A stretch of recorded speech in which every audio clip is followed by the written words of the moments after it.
Several months ago, probably 5 or 6 months ago, Steve Crane sent me an email saying, "Hey Tom, would it be okay if we invited Paul Netzel up to talk to Seattle 4? Well, within about 12 seconds, he got an email back and said, "Heck yes." I first met our speaker today, Paul Netzel, in 1968, 1969, when he became the executive director of my hometown YMCA in Culver City, California. Now, Culver City is a city about the size of Redmond. But that was also the time that Paul joined the Culver City Rotary Club, of which I originally came from. My dad was one of his co-sponsors and have been friends with Paul and Diane for years. Chris and I became so close to Paul in 1979 or 80, when I made the foolish move to agree to be his campaign chairman for Culver City Council. It was a tough battle, but when the dust settled, we won by 2 votes. We knew about hanging Chad long before Florida had ever heard about it. And for years after, Paul was known as Landslide. Paul's life has been dedicated to giving and to Rotary. Paul has had just about every job there is in Rotary, including president of LA 5, district governor of LA 5280. He's held many jobs in Rotary International. But, you guys get your magazine, Rotarian magazine, each week, and on the second page or something like that, there's 2 stripes on either side listing all the world leadership of Rotary. Well, Paul has had the privilege of being on the left side for the Rotary Board of Directors and the right side for the Rotary Foundation. He was elected to the Board of Directors in 2007, and since July of last year, he's been a trustee of the Rotary Foundation that oversees $1 billion in funds generated by Rotary and its friends like the Bill and Melinda Gates Foundation. Paul is the founder and chairman of Netzel Grigsby & Associates. He's a leading management consulting firm specializing in work with not-for-profit organizations and institutions throughout the western U.S. He doesn't have an office in Seattle anymore. We need to work on that. I could go on for the entire length of the program with Paul's offices and accomplishments, but I'm sure you'd rather hear from him. Wouldn't you give a warm Rotary welcome to my dear friend, Paul Netzel.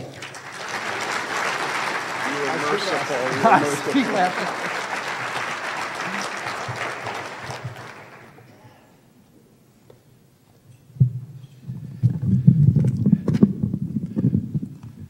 I just whispered in Tom's ear, "You were merciful." I'm going to have to remove probably about 2 pages of defense material that I had prepared to share about Tom. But in any event, good afternoon, fellow Rotarians and so many friends, particularly at the district level who are here. Thank you so very much for joining us, and to the members of the family of Rotary. And Carlo, it's so good to hear about your report, and I wish you well and hope you would take a close look at Seattle 4 Rotary Club. It's a pleasure to be able to be with you today, and it's always a pleasure for me to be able to come to the Northwest and Seattle in particular. It's such a beautiful city. Probably only a handful of you would know that I was born in Tacoma and spent much of my youth growing up in a place called Browns Point, which is across Commencement Bay from the city of Tacoma. So I have many fond memories of this area. And I noticed that, okay, thank you. We'll have to, okay. All right, now see now.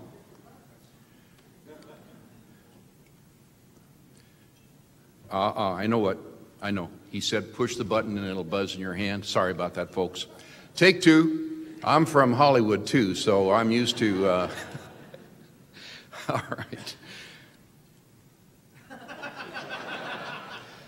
Anyway, a favorite memory that I have of Seattle 4 was when I joined RI President D.K. Lee and attended your club centennial meeting on June the 3rd, 2009. And I recall meeting 102-year-old Harvey Oster at that time. And D.K.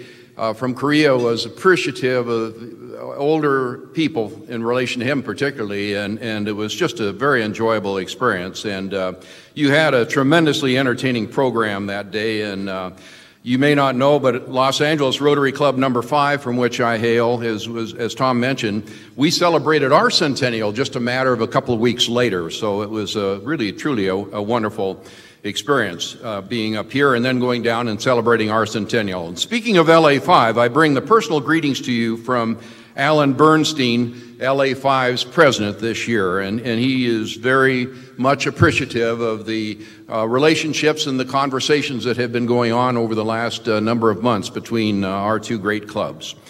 Being able to share the podium with your president, Tom Betts, is somewhat of akin to a family reunion for me, because you see, Tom's grandfather, Warren, was one of the individuals who helped influence my wife Diane and I to move to Los Angeles many, many, many years ago.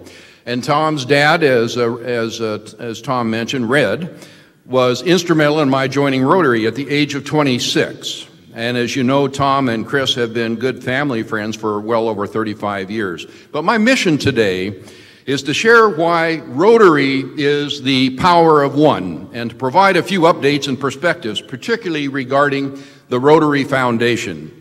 You know, it always energizes me to talk about Rotary, because I am convinced that Rotary is one of the greatest humanitarian organizations in the world today. And I base this, you should applaud it. And out of 34,000 Rotary clubs, you guys sit right at the top. You sit right at the top. Don't tell my folks in LA5 that I said that, but you do in terms of leading all of the clubs in the world with your membership. But I say this because of 47 years as a member of Rotary, combined with my professional experiences with literally hundreds of nonprofit organizations as a consultant, and I served on the boards as a board member and also just as a volunteer with several dozen additional nonprofit organizations. Well, if I could boil it all down, a major reason for Rotary success and its promise for the future is its ability to blend together two key assets: members and money. As simple as that concept is, I find trying to talk about what Rotary does like trying to describe a puzzle with 1,000 pieces. Where do you begin?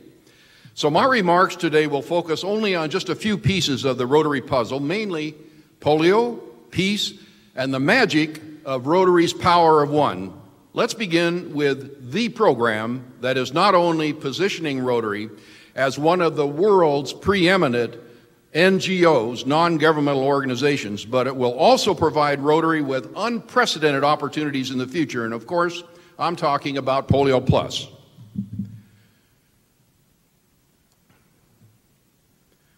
Polio is a disease that has plagued, even my little machine here is blinking, and it too will cure itself.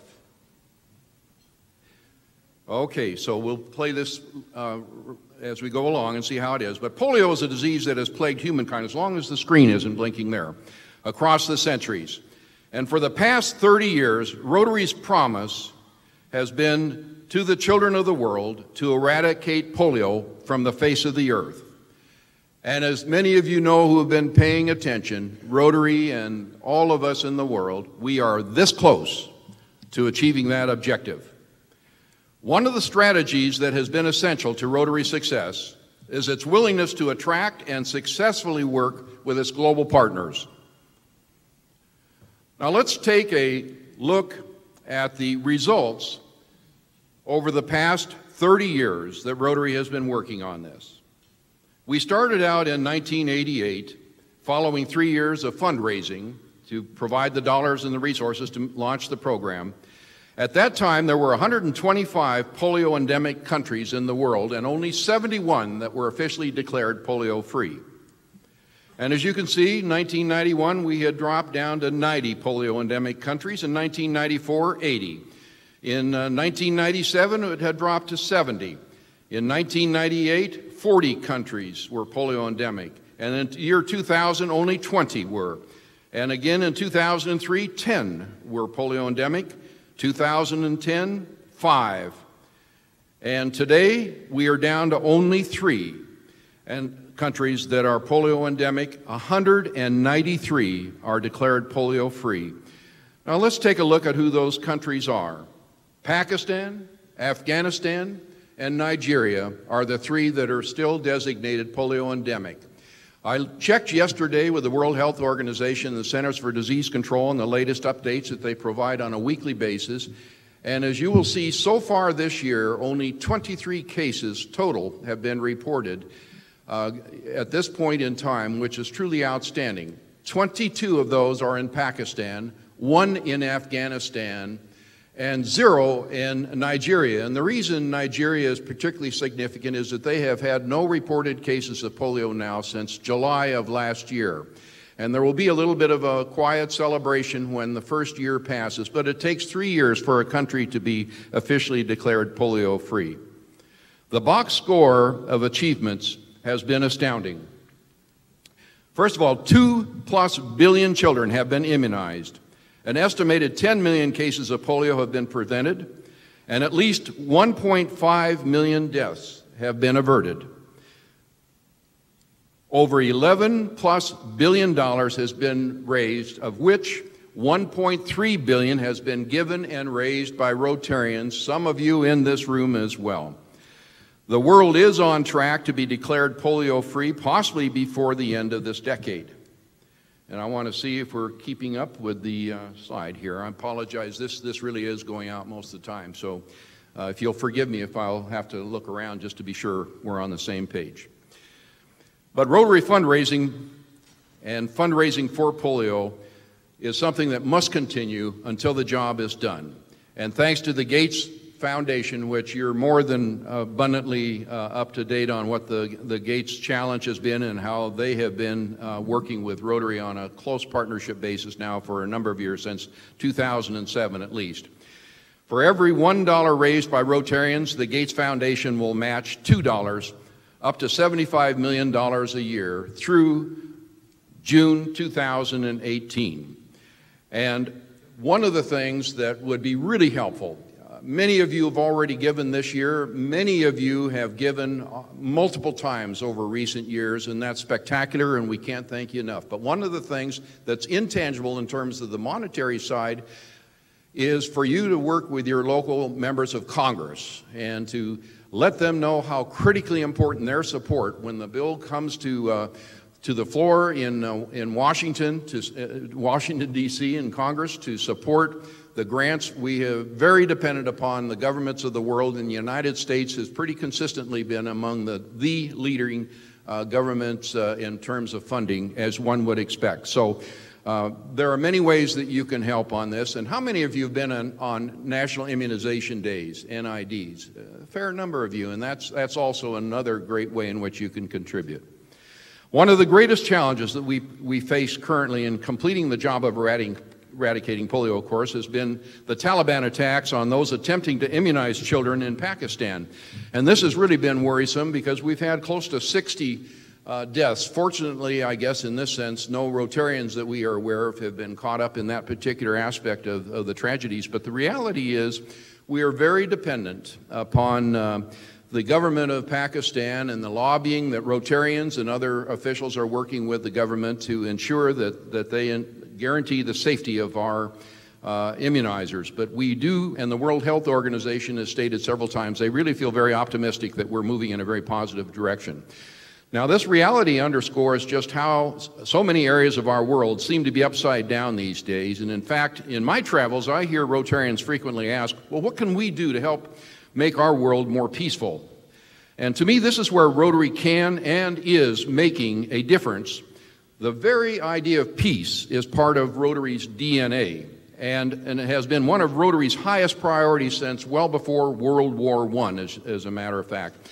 And one of Rotary's earliest and most enduring programs were designed to help build peace and goodwill has been its youth exchange program. And since 1927, Rotary clubs have worked with well over 100,000 high school students and host families all over the world. I know Seattle 4 in recent years particularly hasn't been necessarily that involved with the Youth Exchange program, but I hope you'll give it a close look because it really is great. In fact, Youth Exchange students often live with their host parents in countries and continents far from their homelands, and typically they experience a new language, a new culture, new foods, even new family traditions. Everything to them is new. But they find out very quickly that their counterparts in their host families want the very same things that they do to make the best out of life. And this is why so many Rotarians familiar with the program can be heard to say, if we could make every single 17-year-old youth a Rotary Exchange student, we would have no wars. When it comes to defining the meaning of peace, we quickly discovered that peace has many meanings to different people. For some, peace means the absence of warfare or military conflict. And this type of peace, of course, is almost entirely in the hands of governments and related organizations. And I think today, perhaps more than any over the last number of decades, we see vivid examples of exactly how true this statement is. But even so, for many others, especially Rotarians, there is another kind of peace, and it's the kind of peace where people live together in tolerance and harmony. Such a society respects all religious beliefs and aren't disrupted by frictions based on race, cultures, or ethnic backgrounds. People care about other people, those who are sick, homeless, hungry, illiterate, as well as the disabled and poverty-stricken. You see, as Rotarians, we like to call this kind of peace the quality of life in which we humans live. And this is where Rotary excels, because Rotarians bring hope and promise for a better quality of life. Not long ago, Lieutenant Colonel Steve Kaiser, a U.S. Air Force military intelligence officer, spoke at a Rotary conference, and his speech was titled, "Terrorism and the Impact of Rotary." And I'd like to quote, "Governments will never stop terrorism by military might alone. All most people want is opportunity, the opportunity to feed and educate their children, to give them a chance for a better life." He pointed out that the poor and desperate have nothing to lose. Rotarians must be the first to provide them hope, or the terrorists will. And he went on to say that Rotarians and programs of Rotary International and the Rotary Foundation are the best hope for the future for our children and grandchildren. He closed by saying, "I wear the uniform of the military. You wear a Rotary pin. You represent hope and the road to peace." And how true is that? Rotarians have long understood there are certain basic needs that must be addressed if the world is truly to have lasting peace. For example, there will never be a world at peace as long as there is widespread illiteracy and lack of education for everyone. There will never be a world at peace as long as we have significant numbers of preventable diseases and illnesses. And there will surely never be true peace in the world as long as we have poverty. So what I find exciting and makes me so hopeful for the future is knowing that Rotarians have been on the ground in most countries for years, and in some cases, decades, addressing many of these root causes of wars and conflicts, namely illiteracy, diseases, and poverty. And this work has been made possible in part thanks to gifts by Rotarians to the Rotary Foundation. And by the way, lifetime giving to the Rotary Foundation for the annual fund alone since 1947-48, when that was established, totals over $2.1 billion. And the foundation is on track this year for a record-breaking $120 million in annual giving to the foundation. And I'm delighted to note that you and the Rotarians in your club have already given at least $70,000, I understand, so far this year. And this is outstanding. And I want to thank you for not only what you're doing this year and will continue to do, but for what you have given in years past as well. Remember that the annual fund totals do not include gifts toward polio or a myriad of other projects that are also out seeking funds from time to time during the year. Also keep in mind that polio is only one of literally thousands of projects and programs being undertaken by Rotarians and clubs around the world every day. And in fact, over the past 10 to 15 years, Rotary clubs literally have been incubator enterprises. I don't know if you've ever thought of it in that context, but that's exactly what's been going on. And by this I mean they have been developing and successfully field testing potential solutions to some of the world's most serious issues. And they have been using their instruments of peace, such as food, clean water and sanitation, education, basic medical care. And the Rotarians have found promising answers to many of these issues. Now, many of these experiences of Rotarians and clubs were taken into account when the Rotary Foundation a few years ago went through what was called the Future Vision Planning process, and I think some of you are aware of that effort. And these issues were organized into what are now called the 6 areas of focus. These areas provide a framework for Rotarians, clubs, and districts to use in seeking Rotary Foundation funding in grants and scholarships. Now, briefly, here are the 6 areas of focus in summary.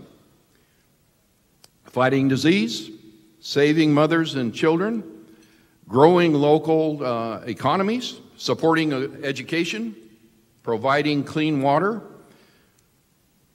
and promoting peace. And let me pause just to point out that District 5030 has so far had 15 global grants approved. More than 14 are in the works right now, as I understand it, and at least one of the global grants are in each of the areas of focus. And I know that your club will soon have an announcement about a very substantial approval that was given for a global grant dealing with malaria in Uganda, I believe it is. And that is very encouraging news. Now let's take a closer look at just one of the areas of focus, the one that emphasizes promoting peace. Many have long recognized that the Rotary approach to peace needs to become even more strategic and laser-like. And so this is why in 2002, the Foundation trustees launched what they call the Rotary Peace Centers program. Today, 13 years later, this program is Rotary's top educational priority, and the mission is to train a new generation of peacemakers known as Rotary Peace Fellows. And the plan is to have up to 100 Peace Fellows selected every year. They are competitive in the selection of the Peace Fellows across around the world. Let's see if we can go on here. Okay, to the 6 Rotary Peace Centers located around the world, and 50 Rotary Peace Fellows are selected for a master's program at universities, and 50 other Rotary Peace Fellows are selected to participate in professional certificate program at the University of Chulalongkorn in Bangkok, Thailand. And this is a 90-day program. To date, there are 893 Rotary Peace Fellow alumni in over 100 countries, and they are helping to change our world by working in a broad range of related professions. And I might mention that 38% of the Peace Fellows are working with NGOs, nonprofit organizations, and 20% are working with related agencies, and the others through a variety of other peace-related organizations. And the foundation is currently engaged in a program to build an endowment fund of $150 million to permanently endow the up to 100 Rotary Peace Fellows each year, and at last report they are at $122 million towards that particular goal. It's been a quiet, low-key program, so it would not compete with the annual fund and the polio program, but there are many folks who have been very interested in supporting the program.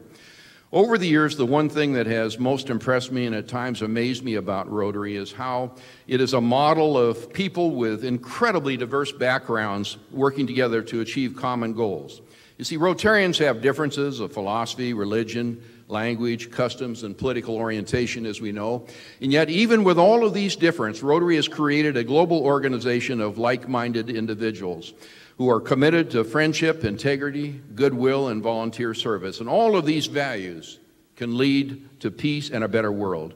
And this is another reason I am so strongly convinced that Rotary's brightest and most promising days are still ahead. Rotary has the track record, it has the proven leadership and the capacity to attract the kind of resources that are required. And so I, again, am very optimistic about our future. And I've tried to give you a brief update on polio and on the topic of peace in the context of Rotary, but this leaves one final piece of the puzzle that I said I'd touch upon, and that is the magic of Rotary's power of one. The concept is simple. Any individual Rotarian can come up with an idea for service. It could be either a local or an international project, and by sharing that idea with others, additional ideas might be added.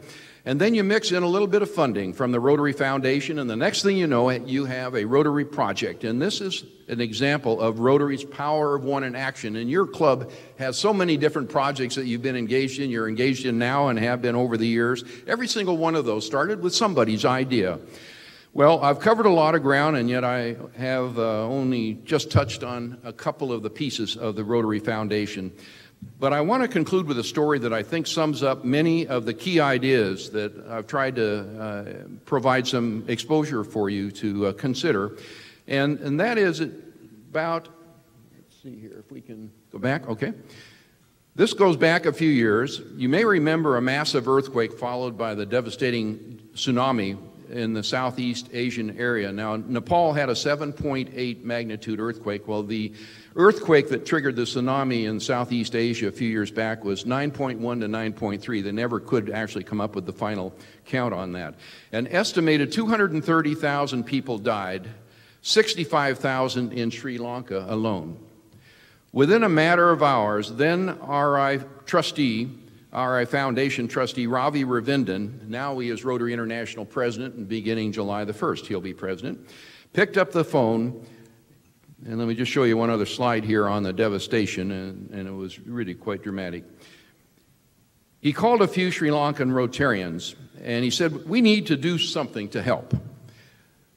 A committee was soon formed, and the decision was made to rebuild 25 of the roughly 150 schools that had been destroyed in Sri Lanka.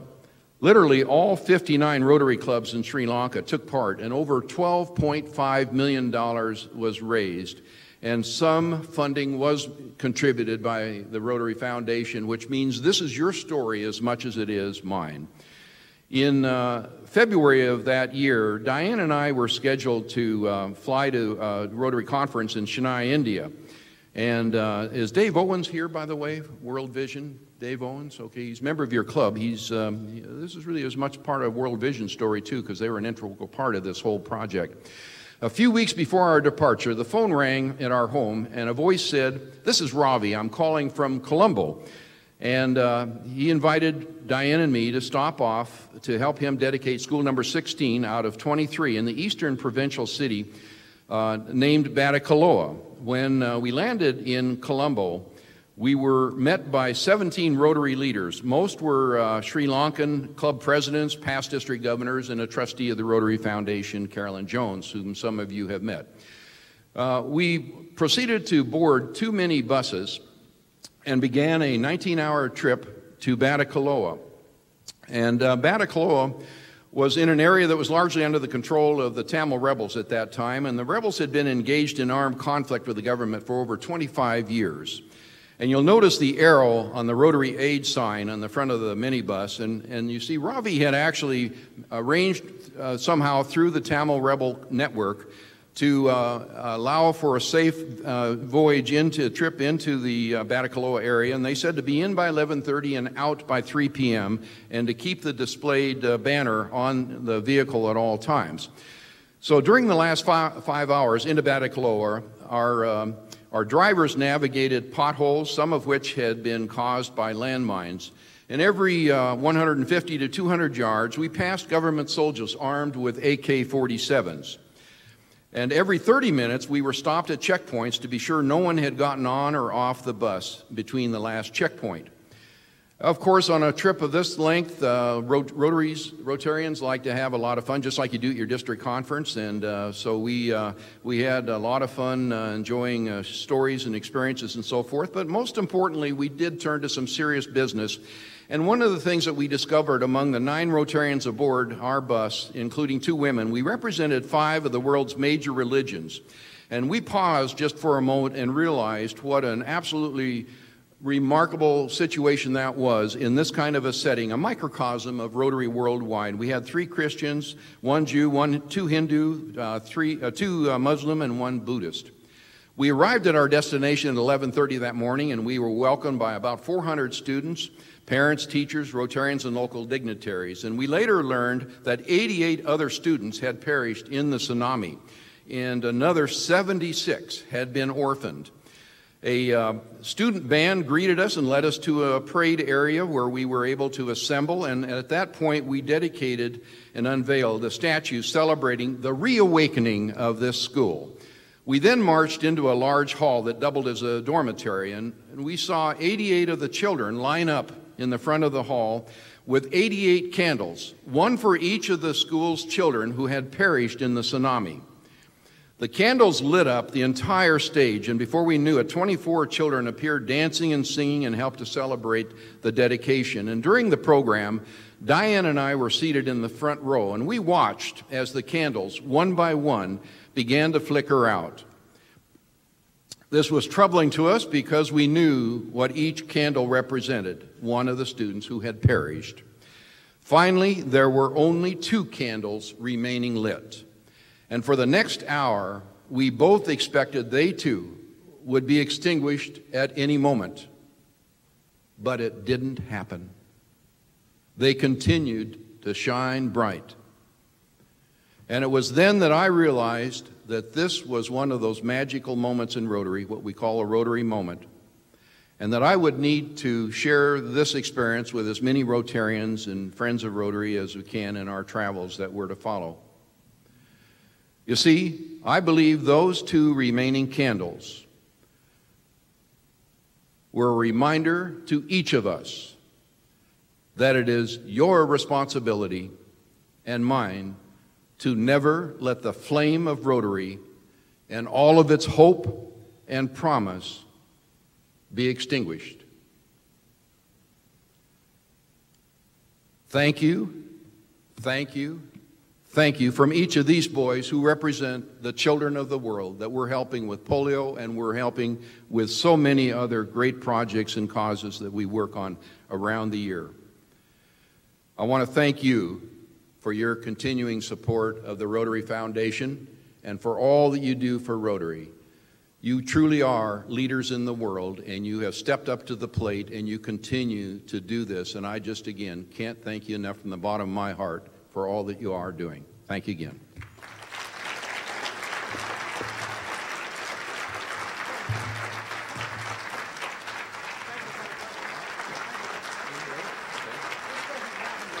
Okay. Thank you. We have time for just a couple of questions. So, Susie, you got any questions? They know about the session afterwards. Do they want anybody? It's a polio-related question. Okay.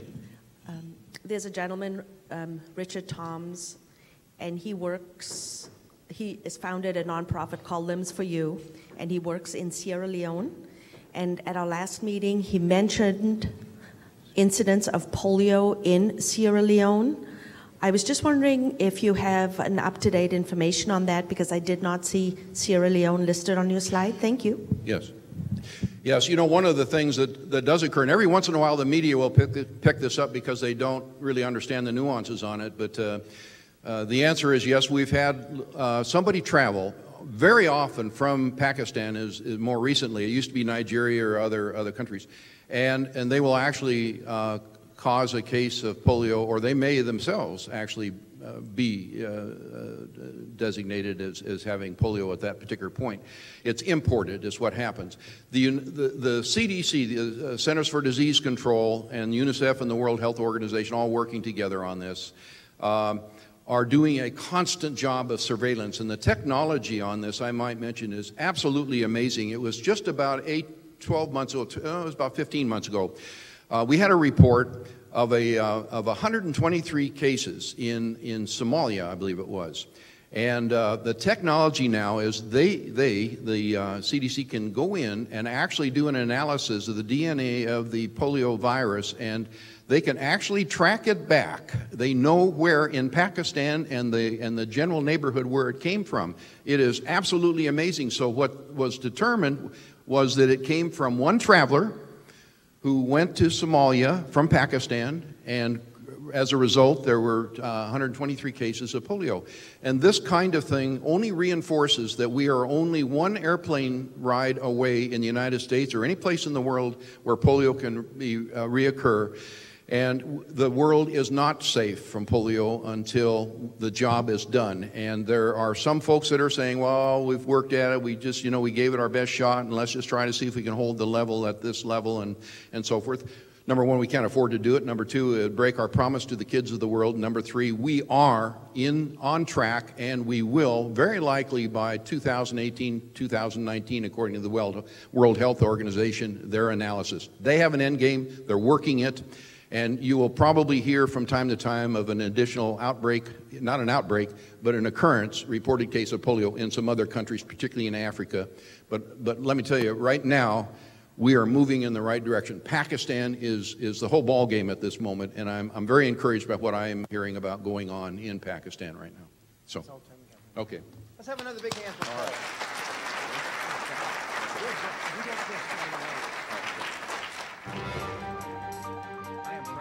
Seattle Rotary Online is made possible in part by a grant from First Choice Health, working with the Washington Health Information Collaborative to use technology to bring better health care to patients throughout the Pacific Northwest. First Choice Health.